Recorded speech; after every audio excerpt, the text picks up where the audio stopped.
మీకు pregnancy confirm అయిందా? Congrats. మరి మీ ప్రెగ్నెన్సీలో తల్లి బిడ్డ ఆరోగ్యంగా ఉండాలంటే ఎటువంటి వ్యాక్సిన్స్ తీసుకోవాలో మీకు తెలుసా? హాయ్, నేను మీ doctor పద్మారాథోడ్, consultant gynaecologist, Om Sai hospital, Jagtial. మొదటిది టీడీ అంటే టెటనస్ డిఫ్తీరియా. ఇది 12 నుంచి 24 వారాల మధ్యలో తీసుకోవాలి. సెకండ్ డోసు ఫస్ట్ డోసు తీసుకున్న తర్వాత 4 వారాలకి తీసుకోవాలి. అయితే ఈ మధ్య కాలంలో చాలా మంది గైనకాలజిస్టులు టీడాప్ అంటే టెటనస్ డిఫ్తీరియా పర్టుసిస్ అంటే పోరింత దగ్గు నుంచి కాపాడే వ్యాక్సిన్, ఇది 27 నుంచి 36 వారాల మధ్యలో వేసుకోవాలి.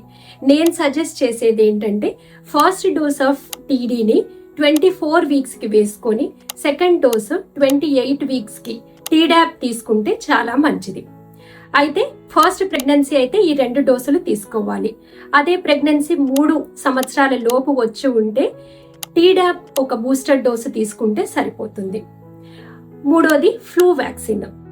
ఫ్లూ వ్యాక్సిన్ ఏంటంటే ఫ్లూ సీజన్లో కానీ లేకపోతే హై రిస్క్ ప్రెగ్నెన్సీ ఉన్నా కానీ ఏ ట్రైమిస్టర్లోనైనా వేసుకోవచ్చు. ప్రెగ్నెన్సీలో తీసుకునే టీకాల వలన తల్లికే కాదు బిడ్డకి కూడా రక్షణ ఇస్తుంది. కాబట్టి మీ గైనకాలజిస్ట్ సూచించిన స్కెడ్యూల్ ప్రకారం టీకాలు తీసుకోవాలి. Thank you.